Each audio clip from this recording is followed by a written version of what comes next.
तो गोगा जी महाराज पढ़ते हैं। वो नॉर्मल, पहले किसी देवता के बारे में जो नॉर्मल जानकारियां वो यदि मैं दूं तो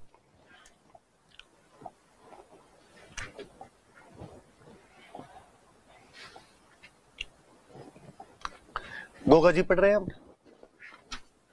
नाम लिखा हुआ था वहां पे गोगा जी चौहान।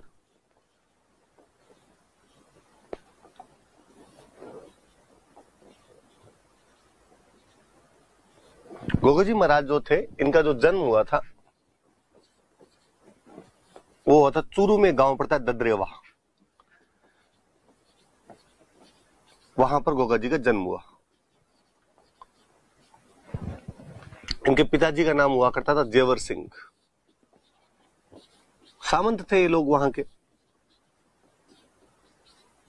मम्मी का नाम हुआ करता था बछलदे।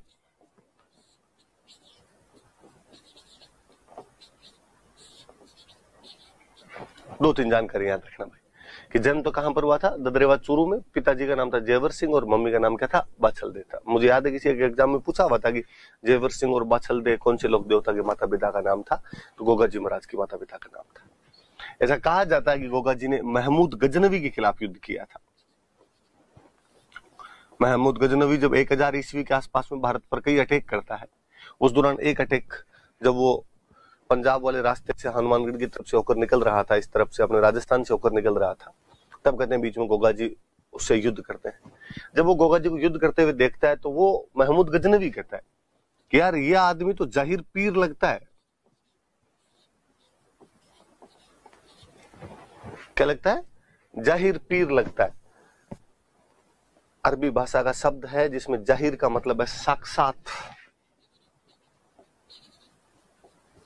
पीर का मतलब देवता।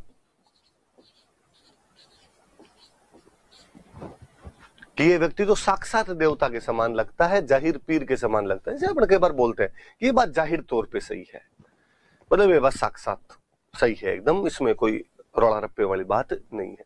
पीर का मतलब मैंने बताया था कि आप हिंदुओं में जिसको देवता कहते हो, मुसलमानों में उसी को आप क्या कह लो, पीर कह लो। सिंपल क्वेश्चन बनता है, कोई पूछेगा कि कौन से लोक देवता को जाहिर पीर के नाम से जाना जाता है? गोगा जी।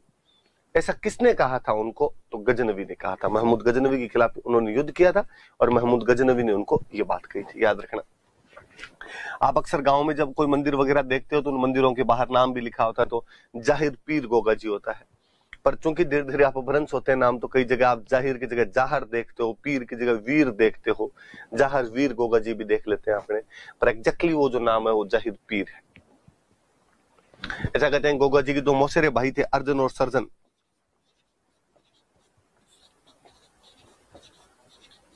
ये दोनों एक बार गायों की लूट के लिए आए हुए थे। गोगा जी के गांव से गायें लूट के लेके जा रहे थे लोग, और गोगा जी अपने मौसेरे भाइयों के खिलाफ ही लड़ते हैं, गायों की रक्षा के लिए लड़ते हैं। जिस प्रकार बाबूजी लड़े थे उसी प्रकार गोगा जी लड़ते हैं, और गायों की रक्षा के लिए युद्ध में लड़ते हुए शहीद हो जाते हैं। तो अर्जुन और सर्जन के खिलाफ लड़े थे, ये उनके मौसेरे भाई थे अर्जुन और सर्जन। किस लिए लड़े? तो गायों की रक्षा के लिए, फॉर प्रोटेक्शन ऑफ काउज। गायों की रक्षा के लिए लड़े थे और लड़ते हुए उस गांव के अंदर शहीद हो गए थे।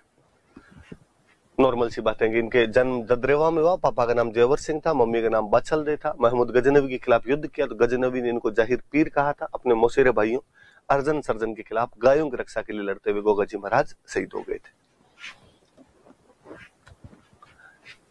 ऐसा माना जाता है कि ददरेवा जो इनका जन्म हुआ था, उस युद्ध के दौरान जब वो अर्जुन सर्जन के खिलाफ लड़ रहे थे तो यहाँ उनका सिर कट के गिर गया था, इसलिए यहाँ पे जो मंदिर बना हुआ उसको शीर्ष मेड़ी कहते हैं। शीर्ष मेड़ी कहा जाता है। और हनुमानगढ़ में एक जगह पड़ता है गोगा मेड़ी। आपको याद आना चाहिए कि मैंने आपको जब त्योहार और मेले पढ़ाए थे तब मैंने बताया था कि भाद्रपद कृष्ण नवमी को गोगा नवमी होती है, जब ददरेवा चूरू और गोगा मेड़ी हनुमानगढ़ के अंदर मेले लगते हैं। एग्जैक्टली वही कहते, उनका सिर कट के गिर गया था ददरेवा में, बाकी वाला धड़ नीचे का शरीर कट के गिरा था, गोगा मेड़ी के अंदर गिरा था। तो धड़ मेड़ी बनी हुई है गोगा मेड़ी। मेड़ी का मतलब तो मंदिर है, जहां सिर गिरा वहां पे शीर्ष मेड़ी, जहां पे धड़ गिरा वहां पे धड़ मेड़ी। पर वो धड़ से धीरे धीरे नाम पड़ गया धुर, तो धुर मेड़ी कहते हैं। ऐसे कहा जाता है कि एक जालोर में एक जगह पड़ती है खिलेरियों की ढाणी।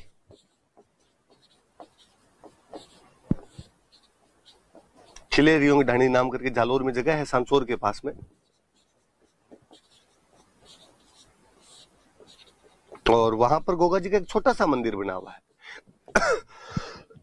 अक्सर गांव के अंदर जब जो छोटे मंदिर होते हैं उनको अपने छोटा कोई कमरा भी होता तो अपने बोलते हैं ओल्डी, तो यहाँ पे गोगा जी की ओल्डी बनी हुई है। तो 3 बेसिक मंदिर थोड़े से याद रखना आप। अपने की ददरेवा में इनकी सिरस मेड़ी बनी हुई है, गोगा मेड़ी में धुर मेड़ी बनी हुई है, खिलेरियों की ढाणी सांसोर जालोर में गोगा जी की ओल्डी बनी हुई है। हम गोगा जी क्यों मानते हैं, तो हम इनको सर्परक्षक देवता के रूप में पूछते हैं भाई। कि यदि गांव में सांप किसी को खा जाता है तो किसकी पूजा की जाए, तो कि गोगो जी महाराज की पूजा की जाए। तो सर्परक्षक देवता है। पहले दिलीप सर जब हमें पढ़ाया करते तब सर हंसा करते थे कि भारत में 99.99% सांप में जहर होता ही नहीं है, इसलिए भारत में सांप के खाने से कोई आदमी मर ही नहीं सकता। तो हमें लगता है सर ऐसे कैसे, हमने तो गांव में देखा है कि सांप के खाने से मर जाता है आदमी। तो सर कहते होता क्या है कि जब बंदे को सांप खाता है तो वो डर जाता है बहुत ज्यादा, तो वास्तव में डेथ उसकी डर की वजह से होती है कि सांप खा गया। बस वो डर जो होता है वो बहुत भयानक होता है। और जब बंदे को हॉस्पिटल लेके जाते हो तो उसकी हार्ट बीटन प्लस रेटन सब बढ़ी हुई रहती है डर के मारे, और डेथ की संभावना बढ़ जाती है। और जब उसे आप मंदिर लेके जाते हो तो उसे थोड़ा सांत्वना मिलती है कहीं ना कहीं। तो उसको दिमाग में कई ऐसी धारणाएं बातें होती है कि गोगा जी महाराज, तेजाजी महाराज ये सब सांपों से बचा लेते हैं, तो वो आदमी जो है वो थोड़ा अच्छा फील करता है, थोड़ा हार्ट बीट प्लस रेट थोड़ी सही आ जाती है और मरने की संभावना कम हो जाती है, वरना हार्ट अटैक से आदमी मर जाता है। ऐसा दिलीप सर कहते थे हमको। मैं ऐसा मानता हूँ कि गोगा जी महाराज ठीक कर देते होंगे उनके मंदिर पे ले जाने से, इसलिए बंदा ठीक हो जाता होगा। क्योंकि मेरा गांव गोगा जी महाराज के ददरेवा से बहुत नजदीक पड़ता है। मैं गोगा जी महाराज के खिलाफ कोई स्टेटमेंट जारी करके जाऊंगा आज साथ सलाम महाराज श्याम कोई नागराज आए हुए तैयार मिले, ऐसा नहीं होना चाहिए। तो मेरा ऐसा मानना, आप अपने हिसाब से देख लेना, सहूलियत के अनुसार जो मानना चाहो वो मान लेना। आप सर्परक्षक देवता के रूप में पूछते हैं।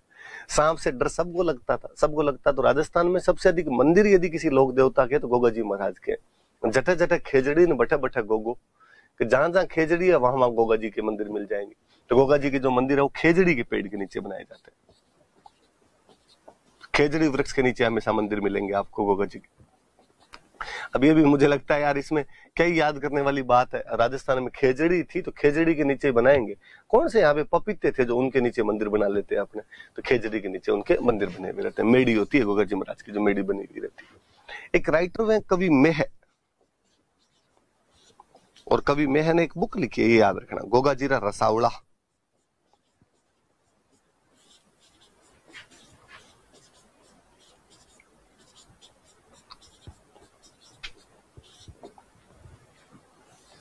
गोगा जी रसावड़ा नाम की एक बुक लिखी है। बुक लिखने वाले कौन हुए, तो बुक लिखने वाले का नाम है कवि मेह। कवि मेह ने ये बुक लिखी।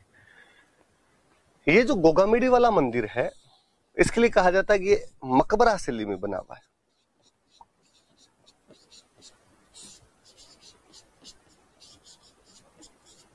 मकबरा शैली के अंदर बना, ऐसे बना हुआ जिस प्रकार कोई मकबरा बना हुआ होता है। और इसके अंदर एक शब्द लिखा हुआ है बिस्मिल्लाह, अरबी शब्द है बिस्मिल्लाह, वो शब्द लिखा हुआ है इसमें। नॉर्मली बिस्मिल्लाह का मतलब होता है श्री गणेश करना, शुरू करना किसी भी काम को, लो बिस्मिल्लाह करो इस चीज को। तो जो हिंदू श्री गणेश लिखते हैं उस रूप में किसी ने बिस्मिल्लाह लिख दिया होगा, मकबरा शैली में बना हुआ है। हालांकि मैंने एक बात आपको बताई थी कि पीर वे लोक देवता है अपने जिनको हिंदू और मुस्लिम दोनों मानते हैं। तो स्वाभाविक सी बात है कि मुस्लिम यहाँ पर भी जाते होंगे और कोई मुस्लिम भक्त ने मकबरा शैली के अंदर ये मंदिर बनवा दिया होगा, इसमें बिस्मिल्लाह लिखवा दिया होगा, तो कोई बड़ी बात भी नहीं। फिर गोगा जी महाराज की मैंने एक बार आपको बातें बताई भी थी कि गोगा जी महाराज की पीढ़ी के अंदर एक हुए थे करम सिंह जी चौहान, और करम सिंह जी चौहान बाद में इस्लाम स्वीकार कर लेते हैं, जिनके वंशज कायम खानी मुसलमान है। मैं शायद जब चौहान पढ़ा रहा था तब मैंने बताया भी था कि फतेहपुर कायम खानियों का बड़ा ठिकाना हुआ करता था, और फतेहपुर के नवाब साहब हुआ करते थे नियामत खान, जो कि कवि जान के नाम से कविताएं लिखा करते थे। उन्होंने कायम रासो नाम की बुक लिखी थी जिसमें वो चौहानों की उत्पत्ति ब्राह्मणों से बताते हैं। तब मैंने आपको कायम खानियों की और गोगा जी का संबंध अच्छे से और बताया था, और मैंने कई बातें भी बताई थी आपको कि भाई जो कायम खानी मुस्लिम है वो गोगा जी के ही वंशज है। तो उनका जाना स्वाभाविक सी बात है कि वो तो वहां पर जाएंगे, वो क्यों नहीं जाएंगे, क्योंकि वहां तो धर्म की बात, देवता की बात, ये सब परे है। कायम खानियों के लिए गोगा जी उनके दादाजी, वो जीनियोलॉजी डायरेक्टली उस डिसेंडेंट है वो उनके, तो उनका जाना स्वाभाविक सी बात है। वो कोई मंदिर नहीं जा रहे, शायद वो शायद कोई धार्मिक स्थान पर नहीं जा रहे, वो अपने किसी एक पूर्वज की जो जगह है उस जगह पे जा रहे हैं। ऐसा हर कोई आदमी करता है, भले वो किसी विश्वास के अंदर विश्वास रखता हो। तो गोगा जी के भी खूब सारे मुस्लिम जाते हैं, बेसिकली जो कायम खानी मुस्लिम है वो खूब बड़े तौर पर जाते हैं। तो मकबरा शैली में बना हुआ और उसमें क्या लिखा हुआ है, बिस्मिल्लाह लिखा हुआ। मैंने शायद उस वीडियो में भी बात बताई थी आपको कि कायम खानियों की जो कल्चर भी मिलेगी तो वो आपको हिंदुओं के बहुत ज्यादा नजदीक कल्चर मिलती है। अभी तक भी जो दुल्हा होता है वो केसरिया साफा बांध के एकदम शादी करने के लिए जाता है। केसरिया साफा जो मतलब ये हिंदुत्व का प्रतीक टाइप से समझा जाता है वो, जबकि अक्सर हम देखते हैं कि मुस्लिम कम्युनिटी में सेहरे बांधे जाते हैं, दूल्हे का सेहरा सुहाना लगता है वो टाइप वाला, पर वो केसरिया साफा बांध के जाएंगे, वैसे तोरण वगैरह मारेंगे, बाकी चीजें भी जो भात मामेरा चाक भात, हालांकि वो पूरे राजस्थान में सब धर्मों में एक जैसी है, पर कायम खानियों की तो बहुत ज्यादा हिंदुओं के नजदीक है। मैंने शायद उस वीडियो में और बताया होगा, जहां तक मुझे याद है मैंने बात बताई थी कि आज भी नाम भी वैसे मिल जाते हैं एकदम, भंवरू खां, कालू खां, राजू खां, नाम वैसे मिल जाते हैं। 2014-15 की बात है, मैं एक बैच के अंदर पढ़ा रहा था और मैंने बताई ये बात कि कायम खानी मुस्लिम गोगा जी के वंशज हैं और उनके नाम आज भी हिंदू नाम जैसे मिल जाते हैं एकदम। नाम कालू खां, राजू खां, भंवरू खां होते हैं। एक बच्ची खड़ी हुई और उस बच्ची ने कहा कि सर कालू खां, भंवरू खां, राजू खां, आप थोड़े आगे चले गए सर। मैं कायम खानी मुस्लिम हूँ, मेरे दादाजी का नाम ठाकुर लक्ष्मण सिंह चौहान है। अभी तक नाम तो सर प्योर ही वैसे पड़े एकदम। तो मुझे लगा कि यार ये तो और भी अपने को तो जानकारी नहीं थी, बच्ची ने आज अच्छी जानकारी दी है तो, और इस वजह से ये थोड़ा ज्यादा है। मैं ये बात थोड़ी आपको इसलिए बता रहा था कि मैं मेरे एक सेंटेंस को कॉन्ट्राडिक्ट करूंगा यहाँ पे। मैं जब शुरू कर रहा था तो मैंने कहा था कि पीर वे लोक देवता है जिनको हिंदू और मुस्लिम दोनों मानते हैं। यकीनन वो ही लोक देवता है जिनको हिंदू और मुस्लिम दोनों मानते हैं। और पीर का मतलब ही है कि वहां पे मुस्लिम भी जाते हैं, इसीलिए उनका नाम पीर पड़ा है। पंच पीर वाली अवधारणा यही है। पर आरपीसी जो ना करवाई वो है जी।